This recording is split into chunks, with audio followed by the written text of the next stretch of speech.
Baik, selamat pagi, selamat sahabat untuk kita semua yang di Indonesia. Selamat sore untuk saudara-saudara di Amerika. Kita akan mulaikan kita punya Bible study untuk hari ini. Hari ini hari Sabat tanggal 29 November tahun 2025. Kita akan melanjutkan kita punya pelajaran yang sudah kita mulai ya minggu lalu di chapter 3 dari buku Step to Christ ini. Dan seperti kita ketahui chapter 3 ini judulnya Repentance atau pertobatan. Dan ini saudara-saudara, walaupun mungkin saudara-saudara pernah baca ini waktu yang lalu, tetapi kita baca lagi, waduh ini banyak hal-hal yang baru kita bisa dapatkan, walaupun sudah kita pelajari waktu lalu. Puji Tuhan ya saudara-saudara, kita bisa lebih mengerti tentang apa arti pertobatan ini. Dan sebelum kita mulai, kita akan sedikit review apa yang sudah kita pelajari waktu lalu. Dan mungkin kita bisa ini ya, lihat video yang sudah saya share di grup. Kita lihat sekitar 7 menit tentang apa itu pertobatan dari eh, pembahasan yang kita sudah pelajari waktu lalu. Saudara-saudara bisa lihat videonya? Bisa lihat? Kalau Bisa, Li, bisa, bisa ya, bisa bisa. ya. Oke, saya nanti kasih tahu kalau nggak ada suara ya. Iya, Oke, kali ini kita akan Saya bahas dengar ya. sesuatu yang fundamental banget dalam ya. iman, pertobatan. Apa sih sebenarnya artinya? Kenapa penting banget buat kita paham konsep ini dengan benar? Yuk, kita langsung masuk aja ke intinya, yang dimulai dari sebuah pertanyaan yang sangat mendasar. Nah, semuanya itu berawal dari pertanyaan ini. Sebuah pertanyaan yang kayaknya ditanyakan oleh semua orang sepanjang masa. Gimana caranya kita manusia yang penuh dosa ini bisa dianggap benar di hadapan Tuhan yang Maha Kudus? Gimana caranya kita bisa kembali berdamai dengannya? Ini adalah sebuah pencarian jiwa yang paling dalam. Dan Alkitab ternyata ngasih jawaban yang sangat lugas. Waktu orang-orang di hari Pentakosta nanya, terus kita harus ngapain? Jawaban pertama yang keluar adalah bertobatlah. Simple banget tapi dalam. Tentu saja perintah ini langsung bikin kita mikir, bertobat itu sebenarnya artinya apa sih? Nah, ini dia kuncinya teman-teman. Pertobatan itu bukan sekedar perasaan sedih karena kita berbuat salah. Ternyata ada dua jenis penyesalan yang beda banget dan cuma satu yang benar-benar membawa kita pada perubahan sejati. Membedakan keduanya ini krusial banget. Oke, jadi mari kita definisikan dulu ya. Pertobatan yang sejati itu punya dua elemen kunci. Pertama, rasa sedih yang tulus karena dosanya itu sendiri, bukan cuma karena akibatnya. Dan yang kedua, ada tindakan sadar untuk berpaling dari dosa itu. Dua-duanya harus ada, baru itu namanya perubahan yang nyata. Nah, di slide ini kelihatan jelas banget kan, ada dua jalan yang berbeda. Di satu sisi, ada penyesalan karena akibat. Fokusnya ke penderitaan yang kita alami. Dan ini didorong oleh rasa takut. Di sisi lain, ada penyesalan karena dosa. Yang fokusnya ke kesalahannya itu sendiri. Dan ini digerakkan oleh sesuatu yang lebih dalam, yaitu roh Allah. Yuk kita bedah satu persatu. Oke, kita mulai dari yang pertama dulu ya, penyesalan yang keliru ini. Banyak banget orang yang ngira mereka udah bertobat. Padahal sebenarnya mereka cuma takut sama hukuman atau penderitaan yang bakal dateng. Ini jenis penyesalan yang dangkal banget. Jadi ciri-cirinya apa aja? Orang yang mengalami penyesalan jenis ini tuh sedihnya karena penderitaan yang dia alami, bukan karena dosanya. Gak ada perubahan hati atau tujuan hidup yang beneran. Mereka gak sungguh-sungguh benci sama kejahatan yang mereka lakukan. Motivasi utamanya ya cuma rasa takut, takut kehilangan sesuatu atau takut dihukum. Alkitab ngasih kita contoh yang kuat banget. Kita lihat kasus Yudas Iskariot. Dia kan kelihatannya nyesel banget tuh setelah mengkhianati Yesus. Tapi pertanyaannya, apakah itu pertobatan yang sejati? Ini kan pengakuan Yudas. Kedengarannya tulus ya, tapi sumber penjelasannya bilang kalau pengakuan ini tuh keluar karena rasa bersalah yang luar biasa dan ketakutan akan penghakiman. Dia gemetar mikirin akibat yang bakal menimpa dia, tapi nggak ada kesedihan yang mendalam karena udah mengkhianati anak Allah. Dia meratapi konsekuensinya, bukan dosanya. Contoh lainnya, Firaun dari Mesir. Dia tuh bolak-balik mengaku dosa setiap kali tulah dari Tuhan datang menimpa negerinya. Poin krusialnya di sini, pengakuan Firaun itu cuma strategi buat menghindari penderitaan lebih lanjut. Begitu tulahnya diangkat, hatinya balik lagi memberontak. Ini nunjukin kalau nggak ada perubahan batin sama sekali. Dia cuma nyeselin akibatnya, bukan pemberontakannya terhadap surga. Nah, sekarang kita pindah ke sisi yang satunya, pertobatan yang sejati. Ini adalah duka yang datang dari hati yang benar-benar hancur karena sadar akan kesalahannya di hadapan Tuhan. Pengalamannya beda total. Jadi, apa yang terjadi di sini? Hati seseorang itu mulai luluh sama pengaruh roh Allah. Mereka jadi sadar betapa sucinya hukum Tuhan dan betapa kotornya diri mereka. Mereka melihat kasih Tuhan, keindahan kekudusannya, dan akhirnya mereka jadi benci sama dosa itu sendiri. Keinginan mereka bukan lagi cuma gimana caranya lolos dari hukuman, tapi gimana caranya aku bisa disucikan dan dipulihkan. Dan contoh terbaik dari pertobatan sejati di Alkitab ya Raja Daud. Setelah dosanya yang besar itu, doanya benar-benar nunjukin gimana sih isi hati orang yang sungguh-sungguh bertobat. Coba perhatikan deh permohonan pertama Daud. Dia nggak berusaha nutup-nutupin salahnya atau nego biar hukumannya ringan. Sama sekali nggak. Dia justru bersandar penuh pada kasih setia dan rahmat Tuhan. Ini adalah seruan dari hati yang sadar kalau dia nggak layak menerima apa-apa selain penghakiman. Dan yang luar biasa dari sini adalah pengakuan Daud yang total. Aku sendiri sadar katanya. Dia nggak nyalahin situasi, nggak nyalahin orang lain, dia benar-benar mengakui dosanya, dan dosa itu terus ada di hadapannya, menghantui dia. Ini tanda kepemilikan yang sejati. Dan ini puncaknya. Ini yang membedakan pertobatan Daud dari Yudas atau Firaun. Permintaan utamanya bukan cuma minta ampun, tapi minta hati yang baru, hati yang bersih, roh yang teguh. Dia rindu diubah dari dalam, bukan cuma dibebaskan dari akibat perbuatannya. Ini kan jadi bikin kita mikir ya, kalau pertobatan sejati itu kayak yang dialami Daud, terus gimana caranya kita bisa dapat yang kayak gitu?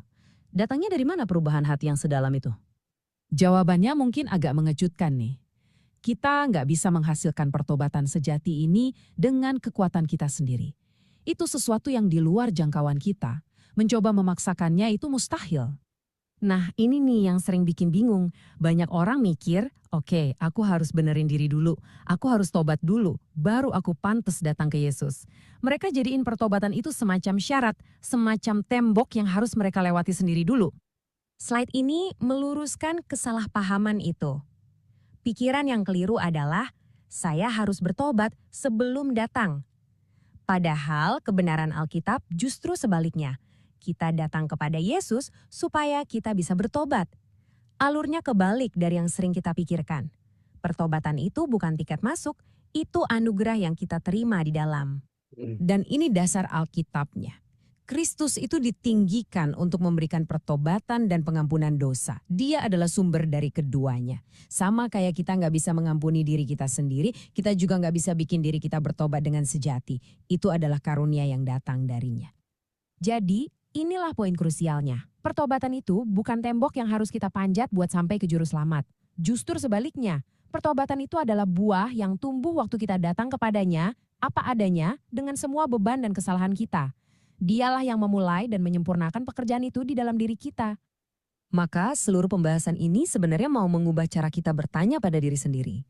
Pertanyaan yang paling penting itu bukan apakah saya sudah cukup bertobat atau apakah penyesalan saya sudah cukup dalam. Bukan.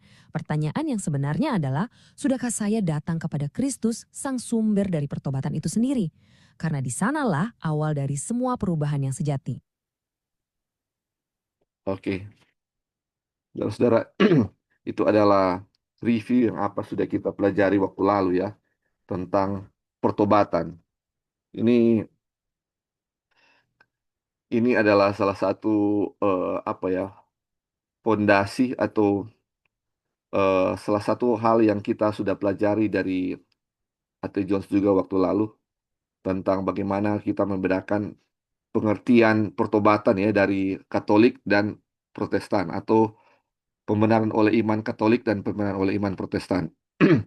Kadang-kadang kita pikir pertobatan itu adalah hal yang harus kita lakukan supaya kita bisa dibenarkan kepada Kristus dan kita berusaha ya. Jadi kita kita mau bertobat dulu baru bisa datang kepada Kristus. Atau kadang-kadang kita punya kondisi hati harus baik dulu baru kita datang kepada Kristus.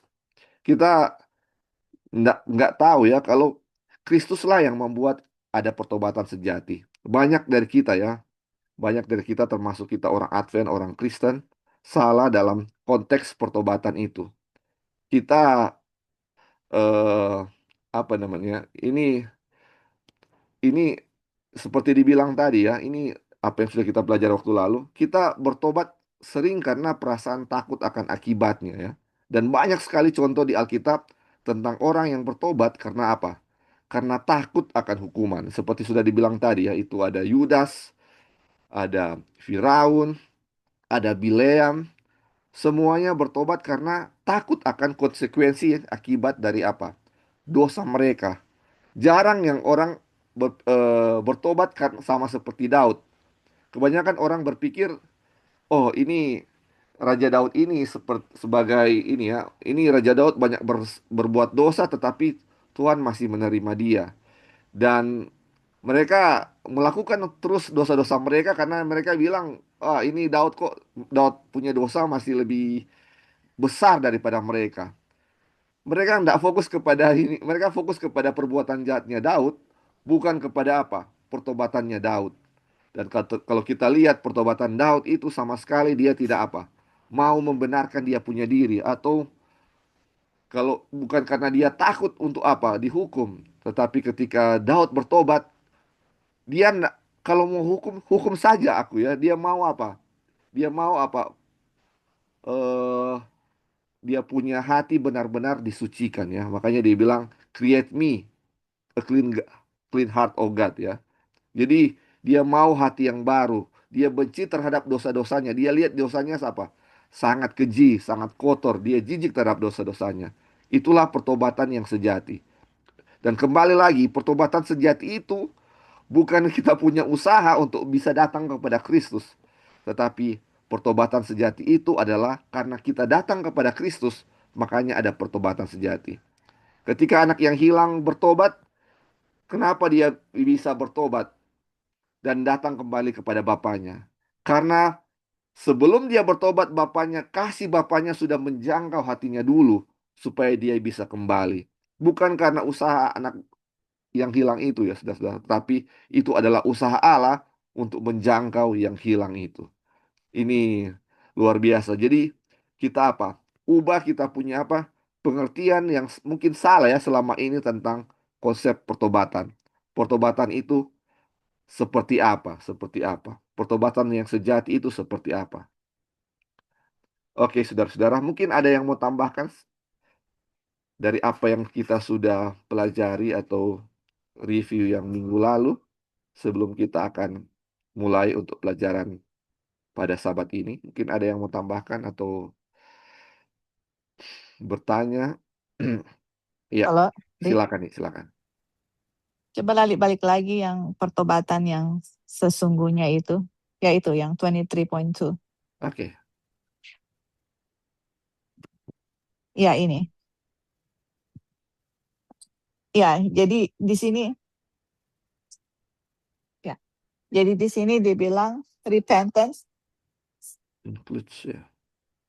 repentance atau pertobatan mencakup kesedihan karena dosa dan berpaling darinya.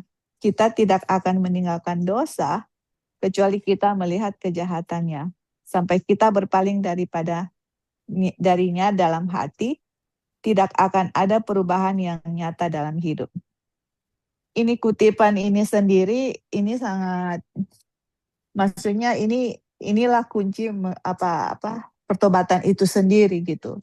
Jadi banyak sekali kita lihat di contoh-contoh Alkitab yang tadi Lali sudah bilang dan video yang kita sudah lihat. Tapi kita manusia sering bertobat gara-gara itu gitu. Iya, betul. Jadi kalau mau bilang pertobatan, jadi kita harus tahu kan ya itu apa itu dosa gitu. Iya kan? Dan kita tidak akan ini bilang we shall not, kita tidak akan meninggalkan dosa kecuali kita melihat kejahatannya. Jadi pertanyaannya yang kita harus tanya, sudahkah saya melihat akan kejahatan dosa itu sendiri gitu? Karena perbuatan itu dia bilang karena dia bilang kita tidak akan meninggalkan dosa kecuali kita melihat kejahatannya gitu. Berarti yang kita harus lihat apa itu apa itu yang dosa? Dosa itu bikin apa gitu loh. Apa itu dosa itu sendiri gitu. Jadi kalau kita sudah lihat sendiri apa itu dosa, kejahatannya, dan apa yang terjadi kepada Tuhan dan seluruh alam semesta dan surga. Di saat kita sudah lihat semuanya itu, betapa jahatnya dosa itu, baru kita akan apa dibilang di sini akan meninggalkan dosa. Jadi kenapa pertanyaannya, kenapa kita tidak meninggalkan dosa, istilahnya kita masih melakukan hal yang sama. Misalnya pagi ini kita berdoa, Tuhan ampunilah saya punya dosa, um, dengan spesifik minta maaf kepada orang lain. Tetapi kalau saya nggak melihat jahatnya dosa itu, mau 100 kali kita mau minta ampun, kita akan bikin lagi, betul nggak? Iya, betul. Iya kan? Karena kita nggak melihat betapa jahatnya dosa itu sendiri gitu. Contoh, kalau kita nggak lihat betapa beracunnya sebuah racun itu, ya saya akan minum-minum terus gitu loh. Tapi kalau saya tahu betapa racunnya itu, the deadly poison yang kalau saya minum itu, saya akan mati, nggak akan pernah kita mau pegang gelas itu aja pun kita nggak mau gitu. Jadi supaya kita nggak mau pegang gelasnya itu aja kita nggak mau, saya harus melihat betapa deadly-nya dosa itu gitu. Nah kalau pikiran saya sudah dibinam atau apa ya, sudah numb atau sudah nggak peka lagi akan dosa itu, betapa jahatnya dosa itu. Iya, kita mau 1 hari mau mengakui sama Tuhan, pagi ampuni dosa saya begitu banyak, makan siang ampuni dosa begitu saya begitu banyak, worship morning evening worship ampunilah dosa kami yang begitu banyak, akan begitu-begitu terus. Seakan-akan kita punya morning worship, evening worship, sudah jadi formal kita mau mengakui sama Tuhan akan ampunilah dosa saya, sudah kayak jadi formalitas yang mana saya harus ampuni gitu. Tapi pertanyaannya, sudahkah saya melihat betapa jahatnya dosa itu? Sudahkah saya melihat betapa deadly-nya dosa itu? Ini kita share juga karena untuk kita pribadi ya, karena kita manusia, kita juga pergumulan kita semua sama gitu. Bagaimana untuk melihat betapa deadly-nya dosa itu? Ya lihatlah bagaimana Tuhan harus bayar akan dosa itu sendiri gitu. Kalau saya nggak lihat sebegitu dalam, trust me teman-teman, walaupun kita sudah belajar repentance, kita bilang repentance itu ada yang palsu, ada yang sejati, tetap kita akan continue ke bukan repentance yang sejati gitu. Oke, Li, mungkin itu aja. Thank Ya, you. terima kasih. Jadi luar biasa ini. Jadi memang pertobatan itu bagaimana kita bisa lihat itu kejinya dosa seperti apa, sehingga kita bisa benci terhadap dosa itu. Itu awalnya memang dia punya sumber ketika kita datang kepada Kristus ya. Kita mungkin nggak bisa kita lihat dulu kejinya dosa. Aduh ini baru kita, waduh karena kita sudah benci dosa baru kita datang kepada Kristus. Itu mungkin tahapnya salah ya atau kebalik ya. Jadi memang semuanya ketika kita datang kepada Kristus dan ini akan pemikiran ini ya kita akan lihat, aduh ini ketika saya dekat dengan Kristus saya akan melihat dosa saya yang luar biasa. Dosa saya dan kita melihat, aduh ketika saya berdosa ini akibatnya Kristus apa yang terjadi kepada Kristus. Dia harus mati, dia punya efeknya luar biasa. Disitulah yang awal kita bisa apa? Bertobat ketika kita apa? Datang kepada Kristus. Dan pertobatan itu datang dari Roh Kristus, bukan karena ada sesuatu ya, saudara-saudara. Mungkin kalau kita lihat ya, saudara-saudara di dalam kehidupan kita, ketika terjadi sesuatu kepada seseorang yang kita lihat mungkin dia dulu jahat, melakukan banyak dosa dan terjadi sesuatu, dan dia bertobat ya, kelihatan, ah dia sudah bertobat karena hal ini misalnya. Dan kalau kita lihat itu semuanya bukan karena dia punya usaha sebenarnya dia bertobat, tetapi itu dari Kristus yang membuat dia bertobat. Jadi itulah ya pertobatan sejati ya saudara-saudara yang berasal dari Kristus bukan dari dia punya usaha. Mungkin kalau pertobatan yang apa namanya pertobatan yang salah atau keliru itu mungkin 1 hari kelihatannya aduh ini seperti itu tapi besoknya kembali lagi berbuat hal yang sama. Karena pertobatan itu berasal dari dia punya perasaan sendiri ya untuk aduh ini saya takut karena dosa-dosa saya membuat eh, dia punya akibat buruk nanti ke depan. Tas- Dan kalau kita punya motifnya seperti itu, kita akan ulang-ulang lagi itu dosa karena dosa masih berkuasa atas kita ya. Kita masih di bawah, kita dibilang itu sebagai hamba dosa. Hamba itu, walaupun saya nggak mau buat itu, tetapi kalau Tuhan kita adalah dosa itu atau setan, apapun yang disuruhnya pasti kita akan turut karena kita masih menjadi hamba dosa. Tetapi kalau kita sudah merdeka, yaitu bagaimana kita merdeka ketika datang kepada Kristus, apapun yang dosa itu bilang kita nggak menuruti dosa lagi karena kita bukan hamba dosa. Karena kita sudah dibebaskan. Itulah ya saudara-saudara, contoh-contoh dari bagaimana pertobatan yang sejati ya. Mungkin ada yang mau tambahkan lagi sebelum kita mau mulai. Ya, silakan pendeta. Hmm. Ya, selamat pagi, selamat sahabat. Selamat sahabat. Terima kasih kesempatannya. Saya mau melihatnya ini dari hubungan kasih. Karena kalau itu bukan dari hubungan kasih, kita tidak dapat memahaminya sebenarnya. Ya, Jadi dari hubungan kasih ini, dosa adalah memutus ya hubungan itu.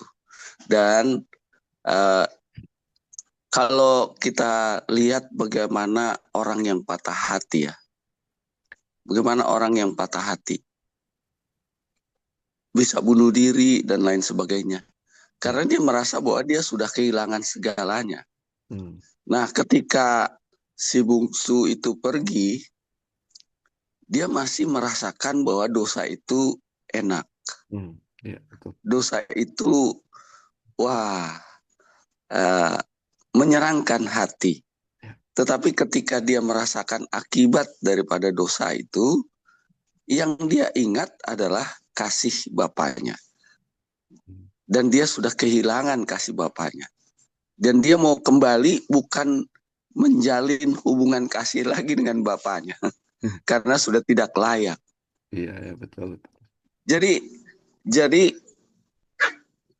uh, itu sebabnya kita memiliki hubungan ya. Contoh-contoh hubungan. Dan kita pasti punya. Contohnya adalah orang tua anak. Nah, saya anak. Bagaimana saya melihat orang tua memelihara saya, mengasihi saya, tetap mengampuni saya walaupun saya menyakiti hatinya dan lain sebagainya. Lalu hubungan antara suami dan istri atau masih pacaran saja pun, kalau putus, ya ada orang yang frustrasi dan lain sebagainya. Kita frustrasi nggak kalau putus dengan Tuhan? Kenapa putus dengan Tuhan itu membuat frustrasi?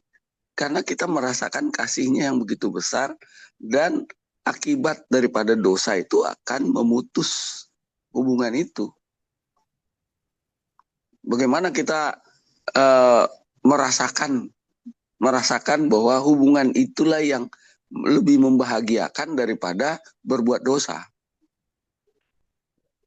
Jadi sekali lagi kita dapat memahami ini ketika kita memang memiliki hubungan kasih dengan Allah. Jadi rasakan dulu kasih itu. Kalau kita tidak merasakan kasih itu, ya putus dengan Tuhan enggak apa-apa. Iya. Enggak apa-apa. Saya bisa berusaha sendiri kok. Dan tidak menyadari bahwa ketika dia menjalani hidupnya pun sebenarnya kasih Allah masih menyertai dia. Karena matahari, hujan, berkat-berkat yang dia terima pun untuk berbuat dosa. Contohnya ya. Maksudnya Iya, betul. pasti itu tetap ada mengalir berkat-berkat Tuhan itu kan. Dia Iya. nggak sadar bahwa itu berasal dari Tuhan semuanya. Dia Iya. sadar bahwa ya itu kan alam. Saya bisa berusaha, saya dapat. Dia nggak sadar bahwa itu semua adalah dari kasih Tuhan. Terima kasih. Iya. Terima kasih, puji Tuhan, pendeta. Mungkin ada lagi saudara-saudara yang mau tambahkan? Oke, baik.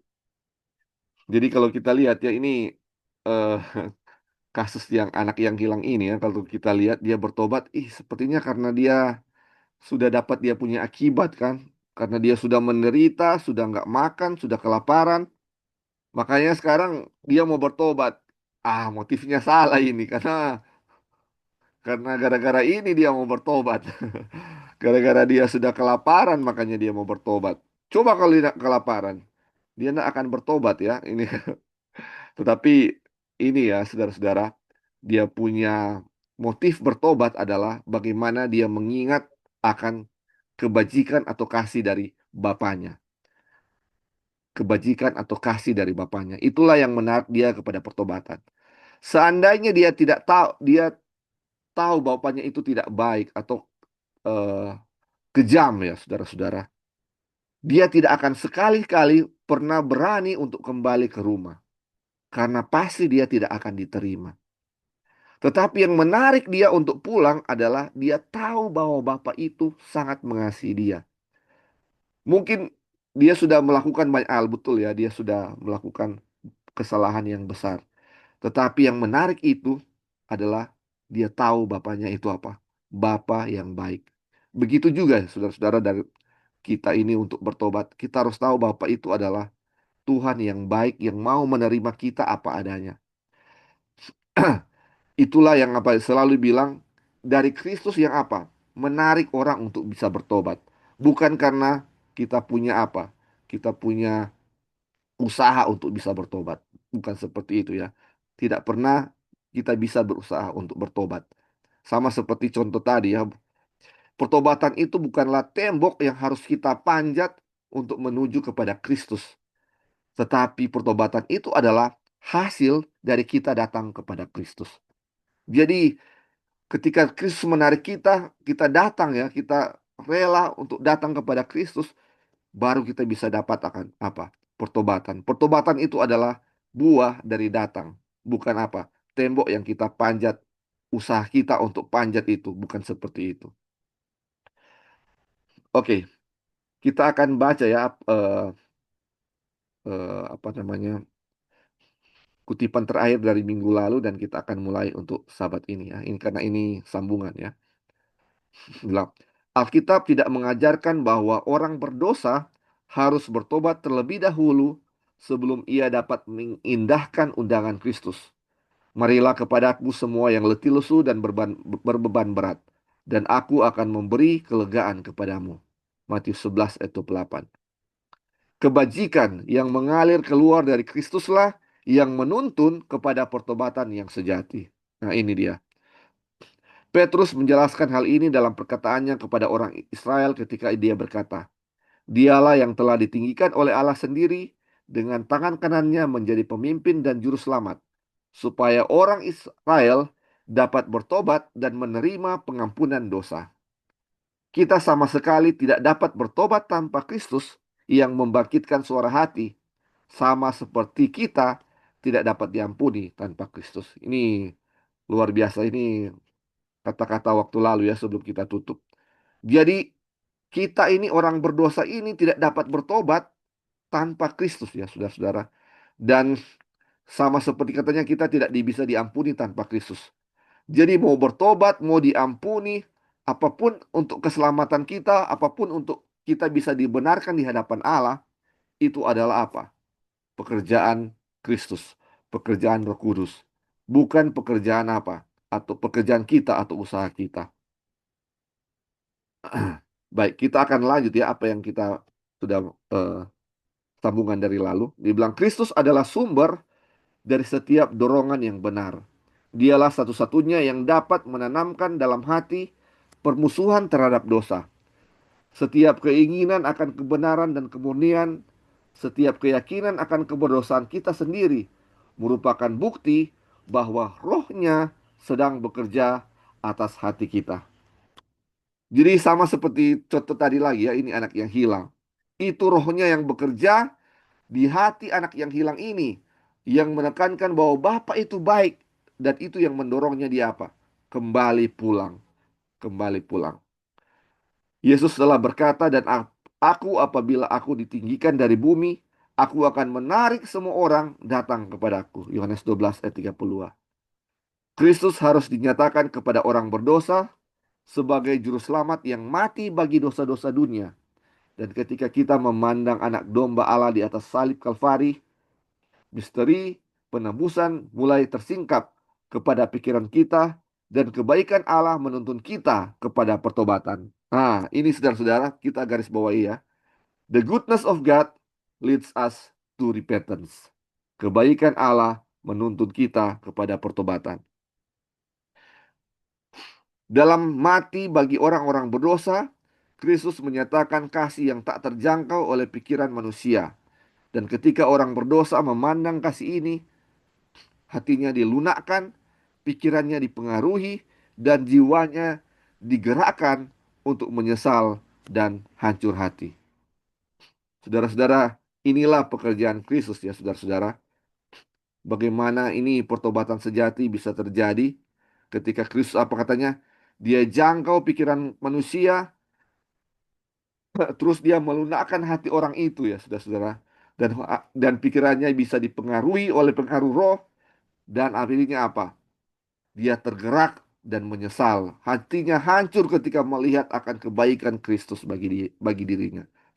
Apa yang sudah Kristus lakukan bagi dirinya sendiri, ketika dia mengetahui itu, hatinya apa? Hancur, saudara-saudara. Jadi saudara-saudara, bagaimana supaya ketika kita mau juga ya, ini ketika kita mau menobatkan orang lain juga, apa yang harus kita lakukan? Kita ungkapkan kebaikan Tuhan kepada diri orang itu. Bagaimana Tuhan sangat mengasihi dia, menyayangi dia. Dan inilah, biarlah ketika kita bawa dia kepada Kristus, bawa orang itu kepada Kristus, dan Kristuslah yang akan menuntun dia kepada pertobatan. Bukan usaha kita untuk apa? Menobatkan orang lain. Ketika kita mau mengabarkan Injil, bukan usaha kita, saudara-saudara. Biarlah kita datang, bawa dia kepada Kristus, dan Kristuslah yang akan apa? Menobatkan orang tersebut ya. Dengan dia punya apa? Kuasa.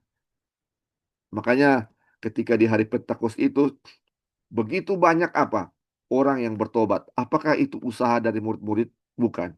Mereka hanya apa? Bertobat semua, mereka mengakui segala kesalahan mereka, saling mengasihi satu dengan yang lain, dan roh Tuhan bekerja atas mereka. Dan dibilang ya, kalau kita baca di apa namanya di apa yang tulis A.T. Jones di chapter 21 dan tentang pekabaran malaikat yang ketiga, di akhir zaman ketika banyak orang yang akan bertobat seperti di hari Pentakos, dibilang sebelum orang kita datang mengabarkan Injil kepada orang itu, orang-orang yang mau bertobat itu, hati orang-orang itu sudah terlebih dahulu dijamah oleh Roh Kudus. Dan ketika kita datang dengan pekabaran, mereka langsung menerima.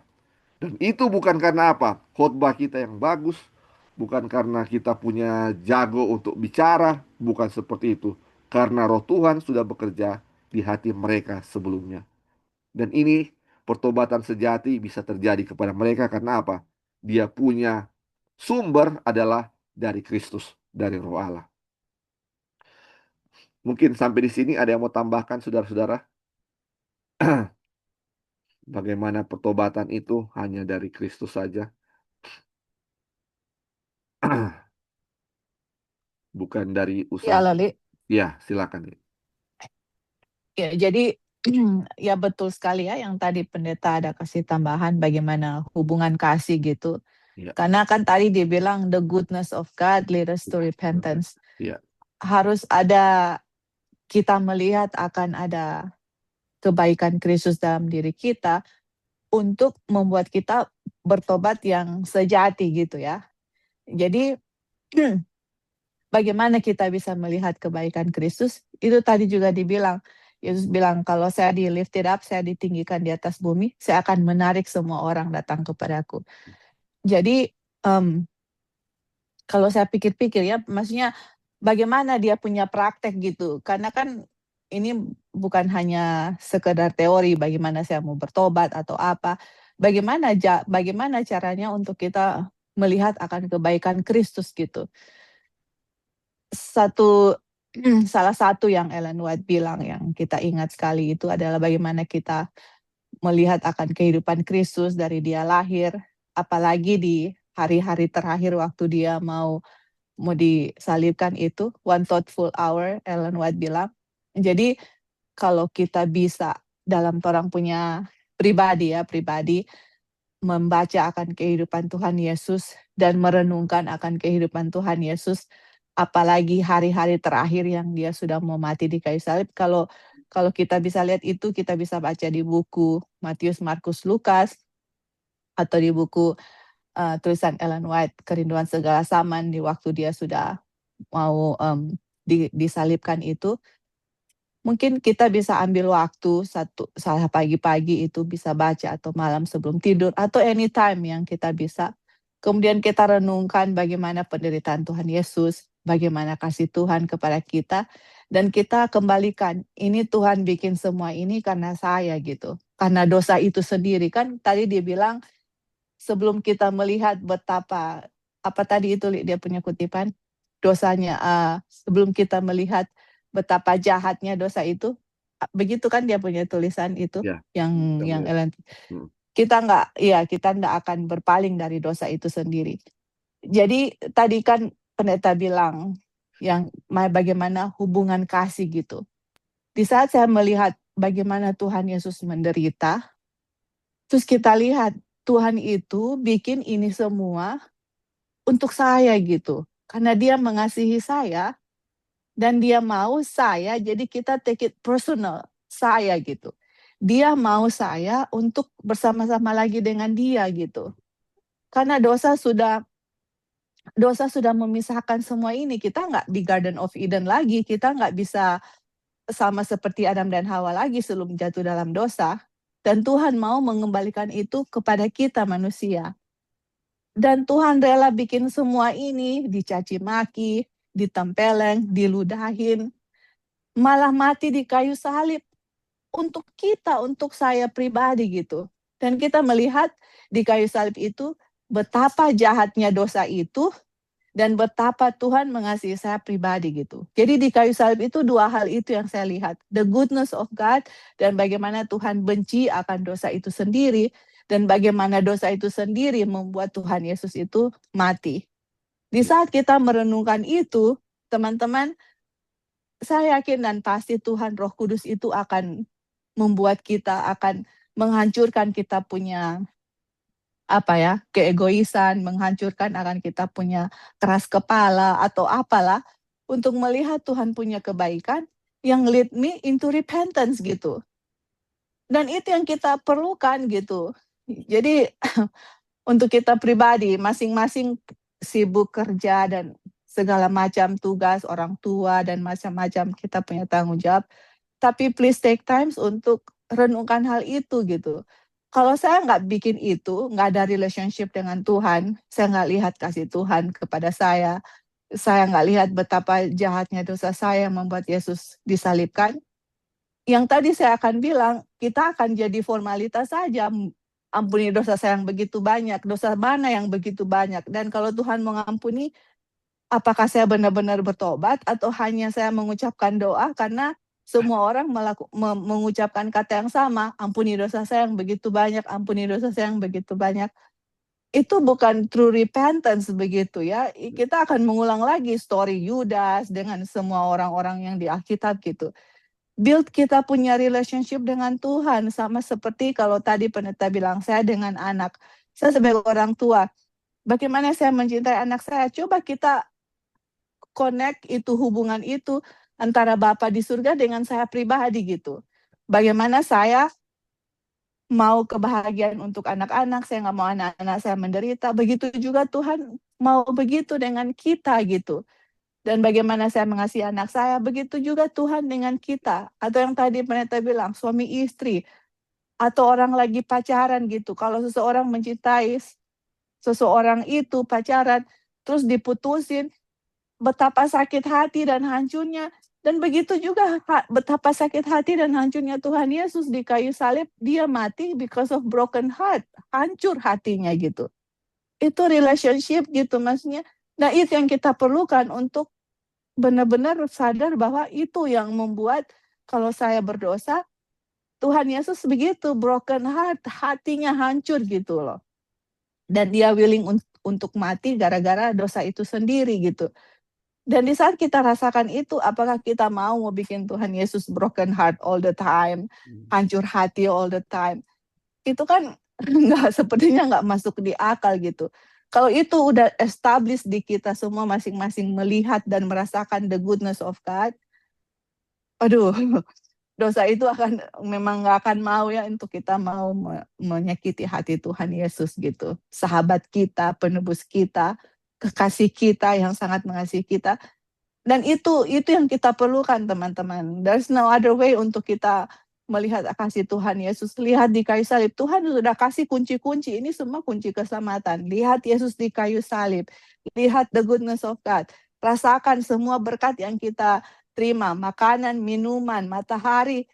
Itu bukan terjadi dengan, oh iya karena saya kerja, saya dapat makanan yang tadi pendeta bilang.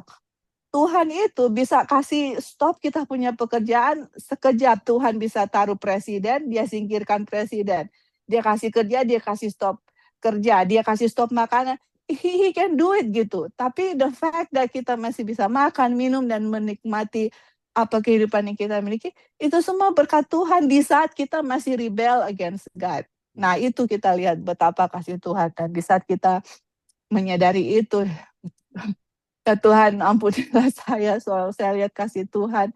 Dan tolonglah saya untuk benar-benar merasakan kasih Tuhan. Karena kita nggak bisa berdosa untuk diri kita sendiri ya. Kita harus tulus sama Tuhan. Tuhan tolong saya mau melihat kasih Tuhan. Kalau enggak, saya punya pertobatan akan fake-fake terus, palsu-palsu terus. Nggak ada true repentance gitu. Jadi mungkin kita bisa praktekkan dalam kehidupan kita sehari-hari. Kasih tahu kepada anak-anak kita. Karena anak-anak kita juga memerlukan pertobatan sejati, dan di saat mereka melihat itu, mereka bikin salah, mereka ampun dosa sama Tuhan, mereka juga merasakan relationship mereka dengan Tuhan yang mana dosa itu menyakiti Tuhan gitu. Oke, Li, thank you, itu aja. Ya, terima kasih untuk tambahannya. Jadi memang kenapa juga ya di chapter 1 ini, dari buku ini di chapter 1, kita melihat pelajaran pertama adalah the goodness of God ya. Melihat akan kebaikan Tuhan kepada kita. Dan memang itu, melihat kebaikan Tuhan itu langkah pertama ya, selalu langkah pertama. Dan pertobatan itu bukan langkah pertama ya. Kenapa harusnya pertobatan itu langkah awal untuk datang kepada Kristus? Ternyata pertobatan itu adalah langkah ketiga ya. Kalau kita lihat ya, kalau kita urutkan dia punya judul-judul sebagai langkah, setiap langkah untuk datang kepada Kristus, pertobatan itu langkah ketiga. Karena langkah pertama adalah melihat kebaikan Tuhan. Bahwa Tuhan sangat baik bagi kita. Baru kita sudah belajar langkah kedua, melihat bahwa kita butuh kepada Kristus ya. Kalau tanpa Kristus kita tidak bisa datang. Makanya datang kepada Kristus dulu, baru ada pertobatan yang langkah ketiga ini yang sudah kita pelajari. Dan ini memang step to step ya saudara-saudara, langkah demi langkah untuk bisa datang kepada Kristus. Puji Tuhan ya saudara-saudara. Ini kita melihat bagaimana tuntunan Tuhan, segala cara dilakukan Tuhan untuk kita bisa datang kepada Dia dan bisa memiliki kebahagiaan sejati. Karena ingat ya saudara-saudara, apa yang menjadi keinginan Tuhan adalah membuat manusia itu berbahagia. Dunia diciptakan untuk manusia berbahagia. Tetapi ketika mereka jatuh, Dia mau pulihkan manusia supaya manusia bisa diselamatkan dengan satu tujuan, manusia bisa berbahagia bersama-sama dengan Dia. Puji Tuhan. Ya, pendeta, silakan mau tambahkan. Ya, lebih sakit meminta ditolak daripada memberi ditolak. Nah, Allah itu memberi. Dan ketika Allah memberi, Betul. kalau barang diberi lalu ditolak, barangnya masih bisa dipakai. Iya. Tapi kalau kasih ditolak, itu kembali kepada dirinya adalah sakit hati. Iya, iya. Broken heart. Broken heart. Jadi betapa Allah itu sakit hati terus ketika kita menolak untuk kembali kepada Tuhan. Itu sakit hati. Tuhan panggil, Tuhan berikan, ini makanan diambil, tapi hubungan kasih itu tidak ada. Hmm. Hubungan kasih itu tidak pulih. Karena kalau mereka merasa bahwa mereka terima itu bukan karena pernyataan kasih Allah. Iya. Mereka terima itu hak mereka. Karena kerja keras dan lain sebagainya. Jadi betapa Allah itu ketika dia berbuat baik kepada kita, dia sebenarnya sedang mengatakan I love you. I love you. Jadi ketika I love you, itu harus ada jalinan kasih. Karena cinta kasih itu tidak bisa bertepuk sebelah tangan. Iya, iya. Itu sebabnya Yohanes katakan, bukan kamu yang lebih dahulu mengasihi, tetapi Allah yang lebih dahulu mengasihi. Jadi kalau kita melihat ini dari kacamata hubungan, disitulah baru kita mengerti. Jadi kalau nggak melihatnya ini dari hubungan jalinan kasih, itu tidak bisa kita pahami. Itu sebabnya contoh-contoh jalinan kasih tadi itu adalah gambaran bagaimana Allah mengasihi kita. Jadi coba kita memang betul-betul mengasihi anak kita. Kita memang betul-betul mengasihi istri kita. Dan kasih itu jadinya tanpa syarat. Disakiti tetap aja. Ya, kita ini saling mengasihi, nggak bisa putus. Kasih itu tidak bisa putus. Allah mau menyatakan itu. Kasih itu tidak putus. Ya, apa yang sudah dipersatukan Allah tidak bisa dipisahkan oleh manusia. Coba mengerti itu. Mengerti itu untuk menyatakan bahwa Allah itu nggak mungkin memutus kita gitu loh. Itu nggak mungkin.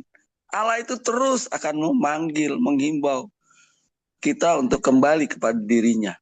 Dan ketika kita kembali kepada dirinya, anak itu kembali karena melihat kasih Allah, barulah kemudian jubah dikembalikan, Iya, betul. dipakaikan kembali. Nah itulah nanti setelah pertobatan tadi. Jadi Iya. pertobatan itu kita kembali kepada Allah, hubungan dengan Allah itu diperbaharui dengan kasih. Lalu kemudian perbuatan lagi, bukan. Iya. Perbuatan itu adalah pakaian yang dipakaikan kepada diri kita. Dan itu juga berasal daripada Tuhan. Terima kasih. Terima kasih pendeta. Puji Tuhan. Betul ya. Iya. Only by love, life awaken ya. Jadi oleh karena kasih Tuhan, kasih juga dari kita bisa dibangkitkan ya dengan melihat kasih Tuhan. Dan semuanya adalah berawal dari Tuhan ya. Aduh, puji Tuhan. Baik, saudara-saudara, kita lanjut ya. Ini kita punya bacaan. Dibilang memang benar bahwa kadang-kadang manusia menjadi malu karena jalan hidup mereka yang berdosa dan meninggalkan beberapa kebiasaan jahat mereka sebelum mereka sadar bahwa mereka sedang ditarik kepada Kristus.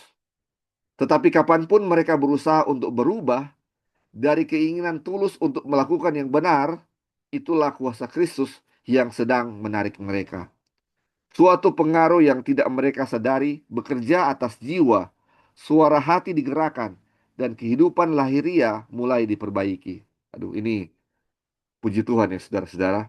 Ini sebelum orang itu sadar bahwa mereka itu ditarik, ini sebenarnya ketika sudah ada perubahan dalam hidup mereka, itu sebenarnya katanya apa? Kristus sedang bekerja ya. Kristus sedang bekerja menarik mereka ya. Dan ini adalah suatu pengaruh yang mereka tidak sadari sedang bekerja atas jiwa. Dan dia punya hati digerakkan dan apa? Kehidupan mereka mulai diperbaiki. Tanpa sadar pun saudara-saudara, Kristus sudah bekerja untuk orang itu. Terus dibilang, dan ketika Kristus menarik mereka untuk memandang salibnya, untuk melihat dia yang telah mereka tikam oleh dosa mereka, hukum itu datang menyentuh suara hati mereka. Kejahatan hidup mereka, dosa yang paling tersembunyi dalam jiwa, dinyatakan kepada mereka. Mereka mulai memahami sesuatu dari kebenaran Kristus dan berseru, apakah dosa itu sehingga memerlukan pengorbanan sebesar ini untuk menebus korbannya? Apakah semua kasih ini Semua penderitaan ini, semua penghinaan ini harus ditanggung agar kita tidak binasa, tetapi memperoleh hidup yang kekal. Tuh, saudara-saudara, inilah yang dibilangnya bagaimana kita mau melihat kasih Kristus. Akibat dosa itu seperti apa? Kejinya dosa itu seperti apa? Ketika kita berdosa, akibatnya apa? Kristus harus mati di kayu salib. Harus tertikam oleh apa? Oleh karena perbuatan dosa kita. Hanya dengan memakan buah itu yang dilarang, memakan buah sepertinya bukan suatu dosa yang besar. Ini hanya makan, saudara-saudara. Itu bukanlah suatu yang haram kalau binatang haram ya kalau kita lihat. Ini makan buah, tetapi itu dilarang. Dan itu harus berakibatkan apa? Mengakibatkan Kristus tertikam di kayu salib.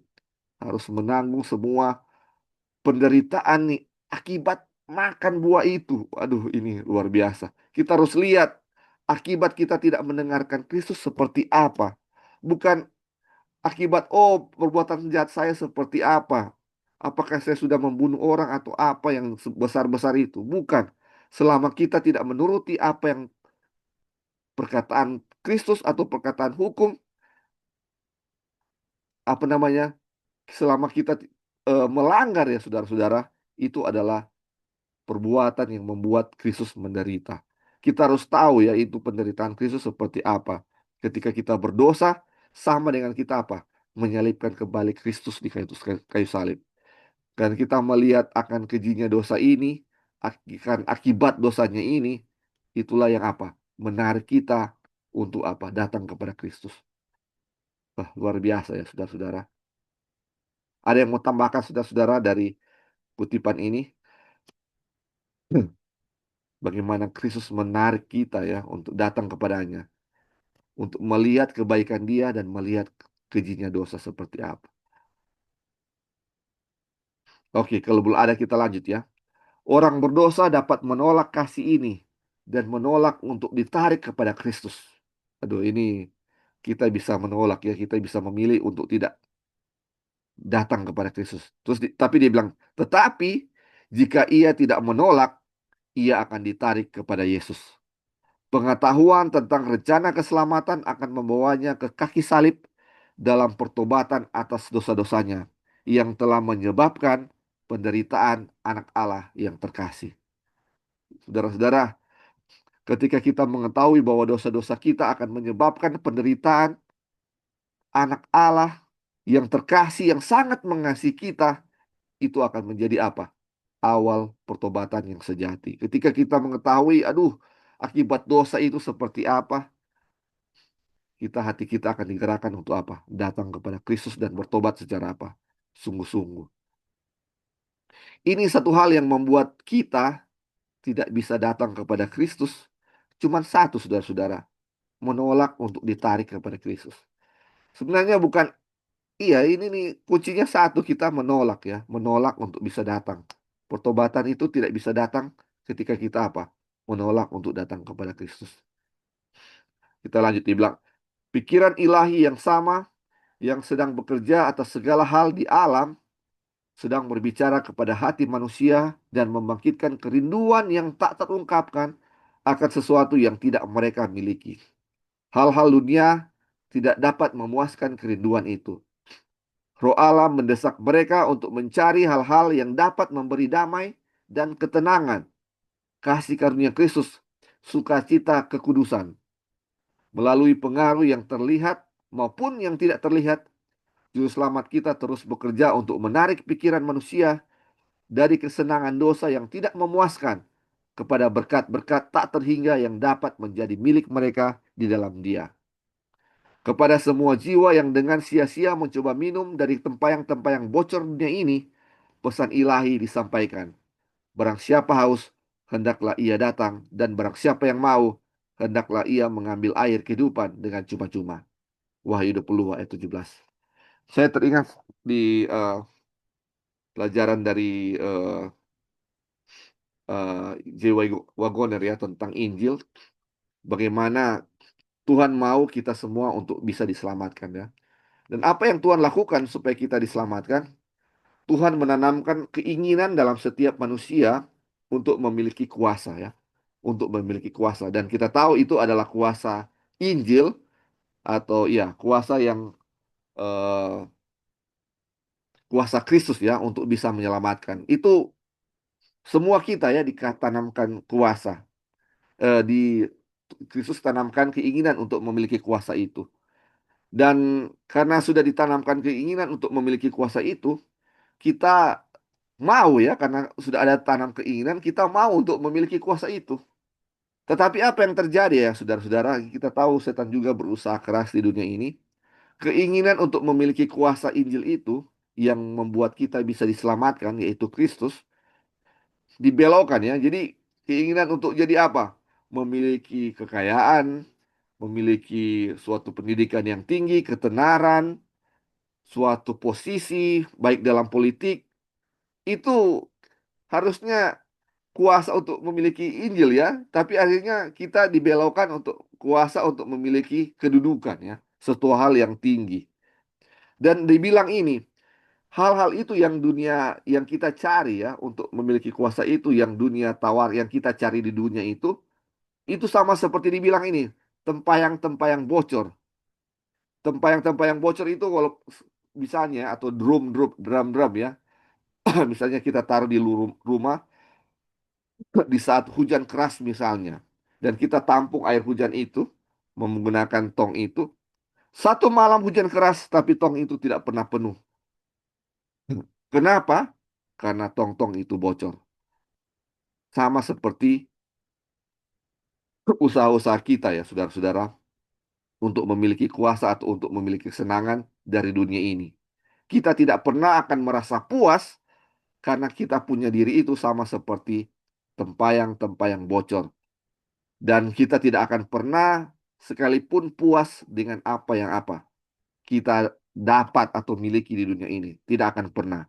Satu-satunya yang bisa memuaskan kita adalah Dia yang menanamkan keinginan untuk memiliki kuasa itu atau Injil ya, yaitu Kristus. Hanya Kristus yang membuat kita puas. Makanya kita lihat ya saudara-saudara, ketika orang berada dalam Kristus, dia punya hati tenang karena dia sudah puas seperti dia sudah memiliki segalanya di dunia ini. Walaupun kita lihat secara manusia kehidupannya mungkin berkekurangan atau seperti apa, bukan orang kaya, tetapi kok dia puas sekali. Karena apa? Kristus sudah memuaskan dia. Jadi kepuasan itu bukan bergantung kepada apa yang kita miliki, tetapi siapa yang kita miliki ya, yaitu Kristus. Kita tidak akan pernah puas di dunia ini kalau kita apa? Tidak memiliki Kristus. Kristuslah satu-satunya yang apa? Bisa memuaskan kita. Makanya ini dibilang barang siapa haus, hendaklah ia datang. Dan barang siapa mau, hendaklah ia mengambil air kehidupan dengan cuma-cuma. Makanya dibilang kepada apa? Perempuan itu. Kalau kamu minum air daripadaku ini, kamu tidak akan haus lagi. Artinya apa? Dia sudah puas ya. Puas dan tidak haus lagi. Jadi tidak minum-minum lagi. Karena sudah ada kepuasan dalam dirinya. Yaitu dari Kristus sendiri ya, sumber kepuasan itu.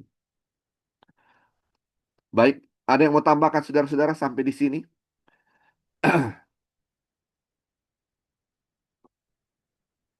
Satu-satunya yang bisa memuaskan kita adalah Kristus.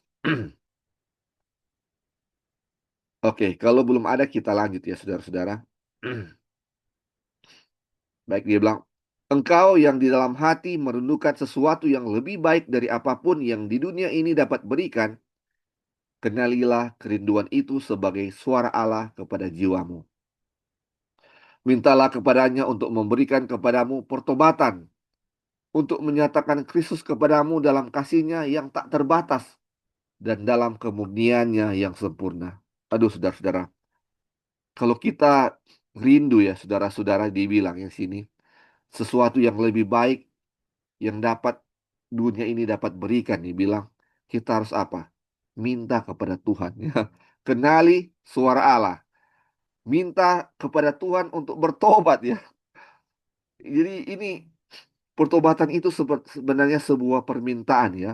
Bukan sebuah perbuatan supaya kita bisa diterima. Tetapi sebuah pemberian yang Tuhan kasih supaya kita bisa dibenarkan. Jadi minta kepada Tuhan supaya kita bisa apa? Bertobat. Bukan usaha kita ya. Jadi karena ini kita tahu pertobatan ini bukan usaha kita. Jadi itu adalah pemberian. Jadi harus minta. Minta ya saudara-saudara. Dan banyak pun sebelum kita minta pun Tuhan sudah akan berikan. Dia rindu untuk berikan kepada kita. Jadi ini ketika kita tahu ini, makanya kita apa? Minta untuk apa? Tuhan kasih pertobatan ya. Dan dia bilang untuk menyatakan Kristus kepadamu dalam kasihnya yang tak terbatas dalam kemuliaannya yang sempurna. Jadi dengan melihat apa? Dia punya kasih, dia punya ketika pertobatan diberikan, aduh ini saudara-saudara, pertobatan sejati akan mendapat bagian dalam diri kita. Terus dibilang, dalam kehidupan sang juru selamat, prinsip-prinsip hukum Allah, kasih kepada Allah dan kasih kepada sesama manusia dinyatakan dengan sempurna. Aduh, kebaikan hati, kasih yang tidak mementingkan diri adalah hidup dalam jiwanya. Saudara-saudara, sebenarnya 10 hukum ini, ya, ini kita tahu ini hukum kasih, tetapi kok hukum kasih ini kok kelihatannya bukan kasih ya, karena susah untuk melakukan itu. Susah sekali untuk kita selalu apa? Melanggar ya dengan hukum-hukum itu. Contohnya jangan membunuh, tetapi kita sering menyakiti hati orang lain yang sama dengan membunuh. Ini seperti susah ya, sudah bukan seperti memang susah. Karena apa? Kita melakukannya dengan kita punya kekuatan ya. Ini bukan dengan kuasa Kristus yang bekerja atas kita, tetapi kita mengenakan kekuatan manusia untuk menuruti hukum itu. Makanya dibilang susah untuk apa? Bisa menurut. Terus dibilang, dan ketika kita memandang kepadanya, ketika terang dari juru selamat kita menaringi kita, baru kita melihat betapa berdosanya hati kita sendiri. Jadi saudara-saudara, ketika kita datang kepada Kristus, kita bisa melihat kita punya keberdosaan ya. Bagaimana kita bisa bertobat kalau kita tidak bisa melihat kejahatan kita, keberdosaan kita. Jadi kita bisa bertobat kalau kita lihat kejahatan kita. Bagaimana bisa kita lihat kejahatan kita? Yaitu datang kepada Kristus. Semuanya Kristus, Kristus, dan Kristus. Terus dibilang, kita mungkin telah menyanjung diri kita sendiri. Seperti Nikodemus. Bahwa hidup kita telah lurus. Bahwa tabiat moral kita benar. Dan berpikir bahwa kita tidak perlu merendahkan hati di hadapan Allah seperti orang berdosa pada umumnya. Tetapi ketika terang dari Kristus bersinar ke dalam jiwa kita, kita akan melihat betapa najisnya kita. Kita akan menyadari egoisme di balik motif-motif kita. Permusuhan terhadap Allah yang telah menodai setiap tindakan hidup kita. Saudara-saudara, kalau kita lihat ya, kalau mau Nikodemus ini, kalau mau dibandingkan dengan orang lain, dia ini bukan pemungut cukai, tidak mengambil keuntungan dari orang. Dia ini bukan seperti perempuan sundal. Dia ini seorang eh apa namanya? Seorang Farisi, orang yang benar-benar hidup sesuai dengan hukum Taurat. Makanya kalau kita mau lihat dan dia berpikir juga ya sebagai seorang Nikodemus, ini saya tidak pernah bikin salah. Ini saya benar dong. Saya benar di hadapan Allah. Ini saya hidup lurus. Tetapi ketika dia datang kepada Kristus dan dibilang sinar Kristus itu datang ke dalam jiwanya, dia bisa lihat dia punya kedalaman hati. Ternyata dia itu egois. Ternyata ada motif-motif jahat di balik setiap tindakannya. Itulah kita ya saudara-saudara. Kadang-kadang kita lihat dari luar seperti ini. Tetapi ketika datang kepada Allah, sampai dalam pun bisa kelihatan kita punya motif, kita punya dosa bisa kelihatan. Kalau kita tidak datang kepada Kristus, motif-motif dalam diri kita yang tersembunyi ini tidak bisa apa? Kita sadari. Luar biasa.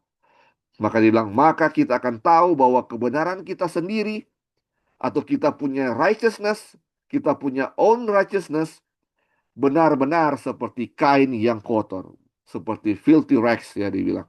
Dan bahwa darah Kristus saja yang dapat membersihkan kita dari kecemaran dosa dan memperbarui hati kita menurut gambarnya. Jadi saudara-saudara, itu kenapa pentingnya kita mau datang kepada Kristus agar kita bisa melihat keberdosaan kita lebih jelas ya, lebih dalam, yang tersembunyi bisa diungkapkan ya, bisa diungkapkan kita ketika kita apa? Membandingkan diri kita dengan Kristus atau melihat Kristus. Kenapa selama ini sering kita gagal untuk melihat keberdosaan kita? Karena kita membandingkan diri kita dengan orang lain. Kita membandingkan dengan, oh si A yang, oh dia bikin ini, dia bikin salah ini, dia mencuri, dia bikin kasus ini, dia korupsi ini, dia seperti ini, dia nepotisme, dia begini-begini. Kita membandingkan diri kita dengan orang lain. Dan kita melihat keberdosaan mereka, sehingga dengan melihat keberdosaan orang lain, kita lupa atau kita tidak mau melihat kita punya apa. Keberdosaan diri kita sendiri seperti apa. Tetapi ketika kita melihat Kristus, melihat kepada Kristus, kita lihat dia punya kesempurnaan tabiat gitu. Dan kita bisa melihat, aduh, saya itu egois. Kristus itu tidak sangat rendah hati ya, tidak mementingkan diri. Dan saya ini egois. Masih banyak motif-motif jahat di balik eh, kebenaran saya ya. Saya sepertinya di muka ini bagus, manis, mengerti Alkitab, berkhotbah segala macam, tetapi hati saya penuh dengan kenajisan, dengan motif-motif yang jahat. Aduh, ini luar biasa. Saudara-saudara, ada yang mau tambahkan sampai di sini? Nih, luar biasa ini, sangat bagus sekali ini pelajaran kita pada saat ini ya, saudara-saudara, tentang pertobatan ini. Ada yang mau tambahkan saudara-saudara sebelum kita lanjut? Mungkin tinggal dikit lagi. Oke, baik kalau tidak ada kita lanjut ya saudara-saudara. Satu sinar dari kemuliaan Allah, satu kilatan dari kemurnian Kristus yang menembus jiwa, membuat setiap noda kecemaran tampak begitu jelas dan menyakitkan, dan menyingkapkan seluruh keburukan dan cacat dalam tabiat manusia. Hal itu menampakkan keinginan-keinginan yang tidak kudus, ketidaksetiaan hati, dan kenajisan bibir. Waduh, saudara-saudara, ini saudara-saudara, bagaimana kita bisa tahu ini? Dari one ray of the glory of God, satu sinar dari kemuliaan Allah. Ini yang bisa menembus jiwa dan kita punya noda-noda kecil yang kita sembunyikan selama ini rapat-rapat bisa tersingkap jelas di hadapan kita.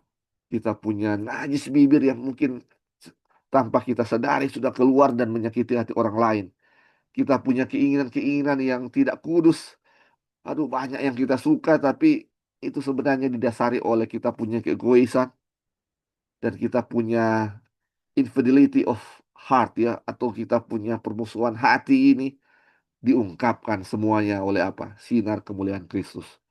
Dan dibilang, perbuatan-perbuatan ketidaksetiaan si pendosa ketika ia meniadakan hukum Allah tersingkap jelas di hadapannya, dan rohnya terpukul serta menderita di bawah pengaruh roh Allah yang menyelidik.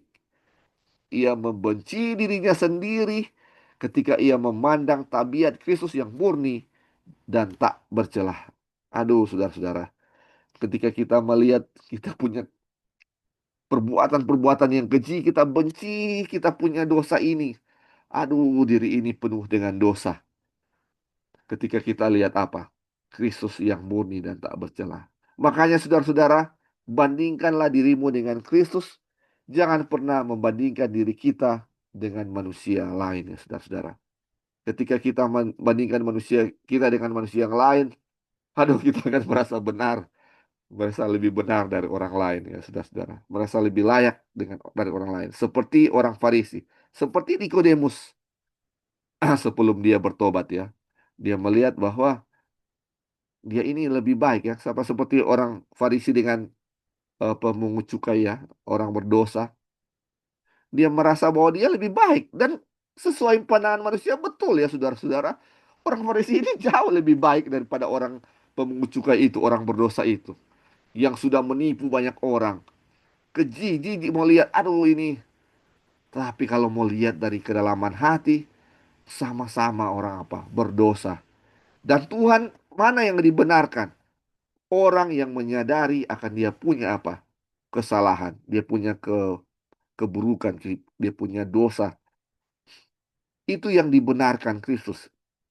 Tetapi orang yang tidak bertobat, yang merasa bahwa diri benar, yaitu orang Farisi yang kita lihat mungkin lebih baik dari orang yang berdosa itu, dia sendiri tidak dibenarkan. Karena tidak apa? Tidak ada roh Kristus, tidak mau menyerah kepada Kristus yang bisa mengungkapkan dia punya apa? Keburukan yang tersembunyi dalam hatinya. Ada yang mau tambahkan, saudara-saudara? Oke, kita lanjut ya, saudara-saudara. Ketika Nabi Daniel menyaksikan kemuliaan yang mengelilingi utusan surga yang diutus kepadanya, ia diliputi oleh perasaan akan kelemahan dan ketidaksempurnaan dirinya. Aduh, saudara-saudara, ini Daniel, saudara-saudara, kita sudah tahu ya cerita Daniel bagaimana dia punya hidup, bagaimana dia bergantung sepenuhnya kepada Tuhan. Dan ketika apa namanya utusan surga datang kepada dia merasa bahwa dia ini tidak sempurna, saudara-saudara. Mungkin dalam pandangan kita manusia ini, Daniel ini sudah manusia yang sempurna ya. Tetapi ketika dibandingkan dengan utusan surga, ini dia bilang dia merasakan dia punya apa? Ketidaksempurnaan. Terus dia bilang, menggambarkan pengaruh dari pemandangan yang menakjubkan itu, ia berkata, hilanglah kekuatanku, aku menjadi pucat sama sekali, dan tidak lagi ada lagi kekuatan di padaku. Daniel 10 ayat 8. Jiwa yang disentuh demikian akan membenci dosa keegoisannya, jijik terhadap cinta diri, dan akan mencari melalui kebenaran Kristus kemuliaan hati yang selaras dengan hukum Allah dan tabiat Kristus. Saudara-saudara, ini ya saudara, ketika apa? Utusan surga, ketika Kristus datang kepada diri kita dan kita disentuh olehnya, dibilang apa? Kita akan membenci kejijikan, membenci dosa kita ya, kecinta diri kita. Dan dibilang apa? Disitulah ketika kita membenci akan keegoisan kita, disitulah akan apa? Timbul pertobatan yang sejati. Dan ini kita lihat kembali. Karena apa? Karena ada Kristus yang datang dalam diri kita. Terus dibilang, Paulus berkata bahwa mengenai kebenaran dalam mentaati hukum Taurat, sejauh perbuatan laria, ia tidak bercacat. Saudara-saudara, ini Paulus bilang, ini Paulus juga seorang Farisi, dibilang kalau sejauh perbuatan lahiria, apa yang terlihat yang kita perbuat, dibilang apa? Dia blameless, tidak bercacat ini Paulus. Apa dia berdusta, berbuat apa? Enggak, dia berbuat semuanya untuk pelayanan Tuhan. Dia ini kalau dilihat sempurna ya, tidak bercacat secara perbuatan lahiriah. Terus dibilang, tetapi ketika karakter rohani dari hukum itu dipahami, ia melihat dirinya sebagai apa? Seorang berdosa. Dinilai menurut hukum, huruf hukum, sebagaimana manusia menilainya berdasarkan kehidupan lahiriah, ia telah menjauhi dosa. Tetapi ketika ia melihat ke dalam kedalaman tuntutan kudusnya dan melihat dirinya sebagaimana Allah melihat dirinya, ia tunduk dalam kerendahan hati dan mengakui kesalahannya. Ia berkata, dahulu aku hidup tanpa hukum Taurat, akan tetapi sesudah datang perintah itu, dosa mulai hidup. Sebaliknya, aku mati. Ketika ia melihat sifat rohani dari hukum itu, dosa tampak dalam keburukan yang sesungguhnya, dan rasa percaya diri serta kebanggaan dirinya lenyap. Aduh, puji Tuhan, saudara-saudara. Ini bukan melihat apa yang ada di luar kita, saudara-saudara. Tapi Tuhan melihat kedalaman hati kita. Ini kita ya, saudara-saudara, manusia, kenapa kita suka menjudge orang lain? Karena ini, saudara-saudara, sebenarnya kita belum mencari Kristus. Ketika kita mulai, oh orang ini seperti ini, merasa lebih baik dari orang lain. Karena sesungguhnya Kristus itu belum ada dalam kehidupan Kristus, belum ada. Kita belum disenari oleh kehidupan Kristus itu yang membawa perubahan yang bisa melihat akan keburukan kita ya. Ini ketika kita datang kepada Kristus, ini semuanya bisa apa? Terlihat jelas kita punya motif-motif, kita punya keburukan, kita punya dosa ya saudara-saudara. Dan ketika itu datang, kita bisa melihat keburukan kita, segala keberdosaan kita. Kita tidak akan pernah lebih baik walaupun melihat orang apa? Terjahat sekalipun.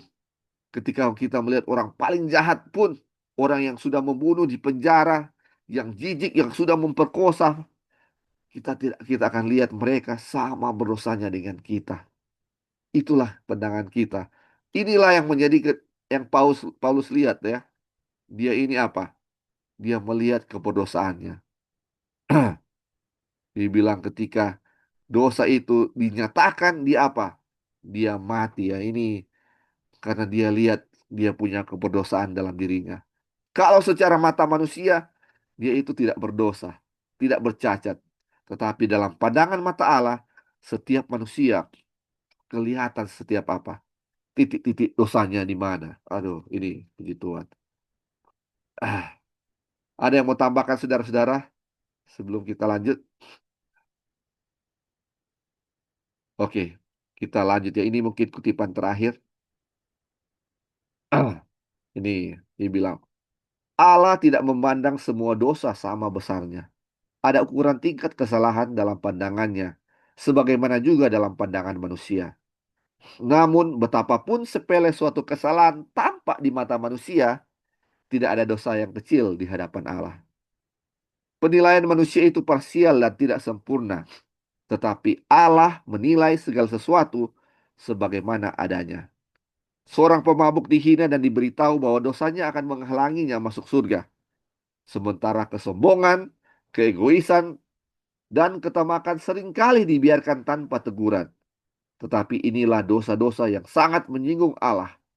Sebab semuanya itu bertentangan dengan sifatnya yang penuh kebaikan. Bertentangan dengan kasih yang tidak mementingkan diri sendiri. Dan kasih yang merupakan atmosfer dari seluruh alam semesta yang tidak jatuh dalam dosa. Seseorang yang jatuh ke dalam dosa yang lebih nyata dan besar mungkin merasa malu, merasakan rasa malu dan kesusahan, serta menyadari kebutuhannya akan kasih karunia Kristus. Tetapi kesombongan merasa tidak membutuhkan apa-apa dan dengan demikian menutup hati terhadap Kristus dan berkat-berkat tak terbatas yang ia datang untuk berikan. Aduh, ini saudara-saudara, ini pelajaran penting untuk kita, saudara-saudara. Ini memang ada tingkatan dosa ya dibilang seperti ini.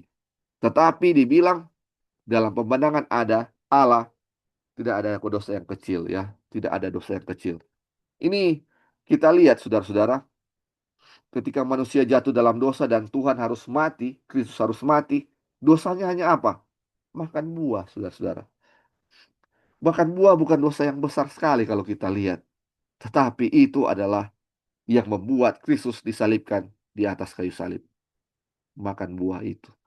Bukan membunuh, bukan memperkosa, bukan membuat apa ya, mencuri atau melakukan perbuatan yang jahat lainnya. Hanya makan buah dan mengharuskan Kristus mati di kayu salib. Ini dosa itu adalah dosa. Dosa adalah dosa.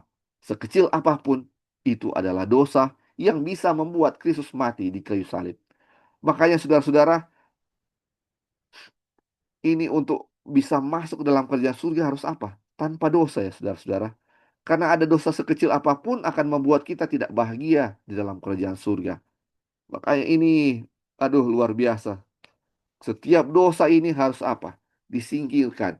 Setiap dosa-dosa dibilang apa? Menyinggung Allah ya. Bertentangan dengan sifatnya yang penuh kasih. Ini luar biasa. Makanya ini itu saya mau baca lagi ya sekali lagi. Seorang yang jatuh ke dalam dosa yang lebih nyata dan besar mungkin merasakan rasa malu dan kesusahan serta menyadari kebutuhannya akan kasih karunia Kristus. Tetapi kesombongan merasa tidak membutuhkan apa-apa dan dengan demikian menutup hati terhadap Kristus dan berkat-berkat tak terbatas yang ia datang untuk berikan. Jadi saudara-saudara, satu hal yang membuat kita tidak bisa bertobat juga adalah kesombongan diri. Mungkin sudah dapat panggilan untuk kita bertobat, tetapi kesombongan, keegoisan, ketamakan yang ada dalam diri kita yang tak kelihatan seperti seorang pemabuk itu, yang tanpa apa namanya, tanpa teguran, ya sudah dibilang tanpa teguran, inilah dosa-dosa yang sangat menyinggung Tuhan. Dosa-dosa yang sangat menyinggung Tuhan. Ini kalau kelihatan dosa-dosa yang kelihatan mata, mungkin banyak orang akan menegur ya. Tapi dosa-dosa dalam hati ini, siapa yang menegur? Siapa yang tahu hati manusia selain orang itu sendiri? Makanya datang kepada Kristus dan Kristus akan menyatakan segala keberdosaan kita ya, keberdosaan kita. Kita akan lihat kita punya kesombongan, kita punya keegoisan dinyatakan kepada kita. Oke, saudara-saudara, ada yang mau tambahkan sampai di sini sebelum kita tutup dalam doa? Puji Tuhan ya, saudara-saudara, ini menyatakan kepada kita semua ya hal-hal tentang kejahatan kita. Ya, silakan ya, tadi mau tambahkan. Iya, Lek, cuma mau tambahkan terakhir ini yang Ya, kutipan terakhir. Yang sometimes kan kalau misalnya kita lihat orang pemabuk, orang berzina, orang yang main judi atau apa, merokok. Dulu saya lihatnya kayak dosa mereka itu menjijikan gitu ya. ya betul. Tapi setelah mempelajari akan kasih Kristus, kebenaran Kristus, pelajaran-pelajaran yang kita terima, ternyata kesombongan dengan pride malah lebih Iya, lebih apa namanya, dosa-dosa yang tidak ditegur, tetapi justru itu yang ofensif sama Tuhan gitu karena bertentangan dengan karakternya yang unselfish gitu. Karena orang pride, orang sombong nggak merasa sometimes nggak perlu membutuhkan Kristus, apalagi pride self righteous ya yang ada merasa diri lebih benar dari orang lain, yang orang lain itu sepertinya semua kok akan masuk neraka dan spiritual pride ya. spiritual pride dan Hmm, mereka atau diri mereka sendiri atau kelompok mereka yang akan masuk surga, yang lain masuk ke neraka gitu. Padahal pride itu nggak butuh siapa-siapa gitu. Mereka biasanya merasa diselamatkan karena usaha mereka atau doktrin yang mereka terima atau tapi nggak merasakan sepertinya nggak memerlukan Tuhan Yesus gitu, tapi mereka diselamatkan karena what they believe about this kind of doctrine. Mereka di grup mana seperti itu, tapi dengan mempelajari righteousness by faith dengan pelajaran ini nggak seperti itu gitu. Kita semua berdosa di hadapan Tuhan. Kesombongan itu nggak pernah, karena nggak nggak istilahnya nggak dengan yang orang berzina atau orang pemabuk kan hmm, dia tampak gitu ya secara publik. Tapi sombong pride itu kan sometimes nggak terlalu gimana ya gitu, tapi justru itu yang paling ofensif sama Tuhan gitu. Tapi dengan mempelajari akan kasih Tuhan, juru selamat, kerendahan hati Tuhan, itu yang membedakan kita ya, kita dengan Tuhan. Kita melihat karakter Tuhan dengan kita sendiri itu sangat jauh, dan disitulah kita mau minta akan karakter Tuhan untuk ada di dalam kita gitu, karena kita punya karakter itu sangat menjijikan. Dan terima kasih lihat atas pelajaran hari ini. Puji Tuhan, biarlah orang semua merasakan akan kasih Tuhan, selalu membandingkan diri kita dengan Tuhan, bukan dengan orang lain. Oke, Li, itu aja. Thank you. Selamat ya, sahabat semua. sama-sama. Terima kasih, puji Tuhan ya. Mungkin ada lagi saudara-saudara satu tambahan dan kita akan berdoa. Oke, baik. Kalau sudah tidak ada tambahan, saudara-saudara, pelajaran kita sampai di sini ya, saudara-saudara. Pertobatan sejati adalah datang kepada Kristus. Dan kita akan lihat betapa kejinya dosa-dosa kita. Ternyata saya ini yang tampak luar, tampak baik, setia di gereja, aktif di gereja. Mungkin ada sifat-sifat yang belum terungkap karena saya belum datang kepada Kristus. Tetapi ketika saya datang kepada Kristus, aduh, saya yang ini yang tampaknya setia, tampaknya benar, orang Advent yang sejati, yang benar-benar Advent, ternyata masih banyak motif-motif jahat di balik hati saya yang belum diungkapkan karena saya tidak datang kepada Kristus. Selama ini saya suka membandingkan diri saya dengan orang lain. Saya lihat mungkin, oh, aduh ini pendeta ini kurang bagus, ini seperti ini, atau ini manusia sana atau orang sana seperti ini. Kita membanding-bandingkan bahwa kita ini kan lebih baik dari mereka. Kita lihat dosa mereka yang jahat. Dan itulah yang membuat kita menjadi sombong ya saudara-saudara, yang tidak mau untuk bertobat. Dan akhirnya kalau kita tidak bertobat, kita tidak bisa dibenarkan di hadapan Allah. Makanya ini saudara-saudara, datanglah kepada Kristus dan Kristus akan menyatakan keberdosaan kita sehingga kita bisa bertobat dengan benar dan kita bisa dibenarkan di hadapan Allah. Seperti ayat atau pertanyaan pertama di chapter 1 ini, bagaimana saya bisa dibenarkan oleh Allah, dibenarkan di hadapan Allah dengan pertobatan. Puji Tuhan ya, pelajaran kita sampai di sini saya bawa dalam nama Yesus. Amin. Dan kita akan tutup dalam doa. Mungkin pendeta Jeki boleh tutup dalam doa kalau available.